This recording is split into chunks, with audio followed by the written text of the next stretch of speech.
Hi, everyone. In lieu of a president's letter for August, I'm going to try a president's video. So cross your fingers and forgive me if and when I stumble over my words.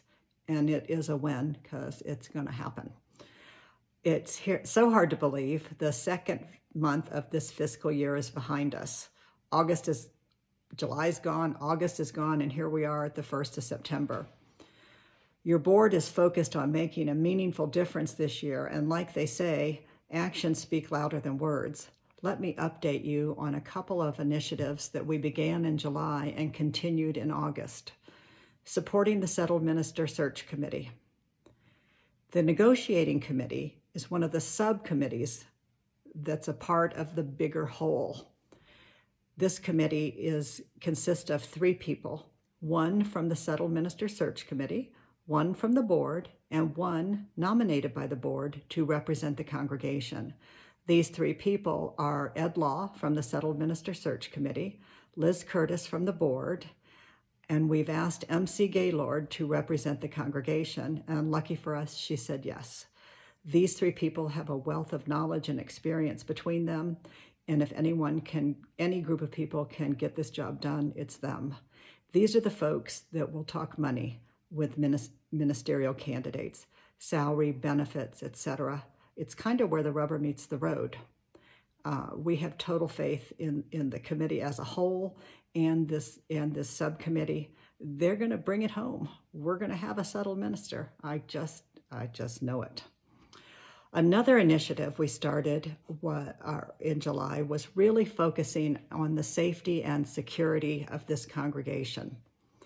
And when we talk about safety and security, we're not just talking about physical safety, although that's certainly an important aspect.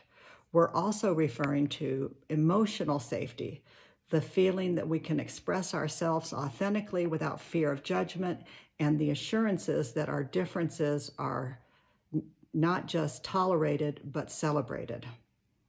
Charlie Mitchell, who leads our safety team, continues to work with the board on this very important matter. Charlie, along with several board members, attended a church safety program hosted by the Henderson County Sheriff in August. Lots of good information was shared at that meeting. Charlie invited one of the captains from the Sheriff's Department to tour our facilities and offer advice. The good news is we're on the right track and doing a lot of things right. He recommended a couple of other enhancements, such as replacing the glass doors into the sanctuary with solid wood doors that we'll be working on. Emotional safety and physical safety will make up the components that entitle us to be considered a Unitarian Universalist safe congregation.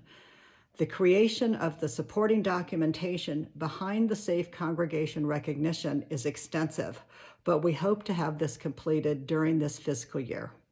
Remember, safety is a shared responsibility. If you ever notice something that raises a concern, or if you have suggestions about how we can improve our safety measures, please don't hesitate to reach out to our safety team or any member of the board of directors. Our vision statement. In July, the board agreed it was time to get to work on our vision statement. The visioning work we did as a congregation in January during the World Cafe with Reverend Terry is the starting point to pull out a preliminary vision statement. Several board members are working on this project, and we hope a couple members of the congregation will step forward and offer to work on it with these board members. We hope to have this vision statement complete and up on our website by mid-December. December 31st is the magic date when ministerial candidates begin to show interest in the different congregations. Certainly, our vision is going to be important to any of those candidates. So please, if you're interested, contact Liz Curtis, Claudia Boozer Short, or Liz Deal, and they'll get you signed up and we'll get this done. Nurturing and growing our community. Thanks to everyone who replied to our survey about a retreat to the mountain in October of 2024.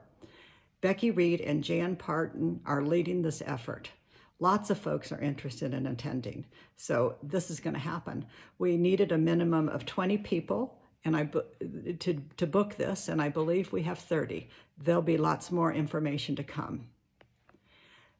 Something new we talked about in August was the Unsung Hero. Many of you know what this program was. It was an annual tribute to one of our members who had gone above and beyond their volunteer efforts with UUFH. COVID kind of brushed this to the wayside, and we'd like to dust it off and refresh the program. There'll be more information to come. Council on Committees. Vice President Bill Elder will chair the first quarterly meeting of the Council on Committees, scheduled for September 24th. The chairs of each committee and team will present an update on their status and share any issues pertinent to the entire group. This is a great way for church leaders to keep up to speed on any concerns from the congregation. Council on Aging.